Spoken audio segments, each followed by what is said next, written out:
ఆర్థిక వ్యవస్థను గాడిన పెట్టిన గొప్ప వ్యక్తి మాజీ ప్రధాని మన్మోహన్ సింగ్ లాంటి మన్మోహన్ సింగ్ ను కేంద్ర మంత్రులు కిషన్ రెడ్డి, బండి సంజయ్లు కించపరుస్తూ మాట్లాడుతున్నారు. సిగ్గుచేటు అని. దేశంలో ఎక్కడ ఏమి జరిగినా తెలుసుకోవడానికి రైతు ఇన్ఫర్మేషన్ యాక్ట్ తెచ్చిందే మన్మోహన్ సింగ్ అని, ఆహార పథకం తెచ్చింది మన్మోహన్ సింగ్ కాదా? తెలంగాణలో ఏడాది కాంగ్రెస్ పాలనపై చర్చకు కిషన్ రెడ్డి, బండి సంజయ్లు సిద్ధమా? ప్రత్యేక తెలంగాణ ఇచ్చి తల్లిని చంపి బిడ్డను రేప్ చేసిండ్రు అన్న ప్రధాని మోదీ ప్రజలను క్షమాపణ చెప్పాలి. సంపన్నుల కోసం బీజేపీ ఎంత ఆర్థిక విద్రోహానికి పాల్పడిందో కిషన్ రెడ్డి, బండి సంజయ్ సమాధానం చెప్పాలి.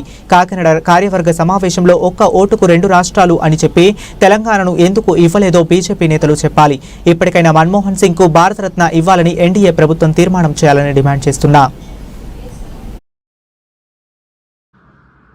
భారతీయ జనతా పార్టీ నాయకులు ముఖ్యంగా భారతదేశ ఆర్థిక వ్యవస్థను, భారతదేశంలో ఉన్నటువంటి ఎవరైతే కడుపేద వారికి ఉపాధి కల్పించాలనే ఉద్దేశం ఉండి భారతదేశ ఆర్థిక వ్యవస్థతో పాటు భారతదేశంలో ఉన్నటువంటి అన్ని వ్యవస్థలను ఒక గాడిన పెట్టినటువంటి మహాత్ముని గురించి, అదే మన్మోహన్ సింగ్ గారి గురించి కించపరిచేట్టుగా మాట్లాడుతున్నటువంటి ఎవరైతే భారతీయ జనతా పార్టీ అధ్యక్షులు కేంద్ర మంత్రి కిషన్ రెడ్డి గారు కానీ, కేంద్ర మరొక మంత్రి అయినటువంటి సహాయ మంత్రి అయినటువంటి బండి సంజయ్ గారు కానీ దయచేసి మీరు ఒకసారి ఆత్మ పరిశీలన చేసుకోవాలి.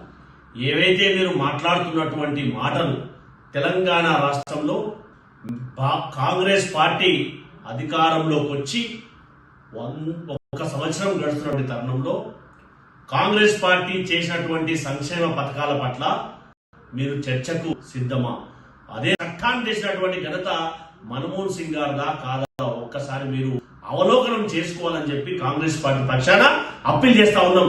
దాంతో పాటు 4.5 కోట్ల ప్రజల ఆకాంక్ష అయినటువంటి ప్రత్యేక తెలంగాణ రాష్ట్రాన్ని ఇచ్చినటువంటి ఘనత అప్పటి ప్రధాని మన్మోహన్ సింగ్ గారిదా కాదా? మీరు ఏదైతే చెప్తా ఉన్నారో జాతీయ కార్యవర్గ సమావేశాల్లో కాకినాడలో జరిగినటువంటి సమావేశంలో మీరు 1 ఓటు 2 రాష్ట్రాలని చెప్పి తీర్మానం మీరు చేసినప్పటికీ మిగతా రాష్ట్రాలు ఇచ్చి తెలంగాణ రాష్ట్రాన్ని మీరు ఎందుకు ఇవ్వలేదో మీరు సమాధానం చెప్పకుండా తెలంగాణ రాష్ట్ర ఏర్పాటునే ప్రసాదకమని చెప్పి పార్లమెంట్ సాక్షిగా తల్లిని చంపి బిడ్డను వేరు చేశారని చెప్పినటువంటి మీ ప్రధాని మోడీ గారు తెలంగాణ ప్రజలకు సమాధానం చెప్పాలని చెప్పి మీరు డిమాండ్ చేయకుండా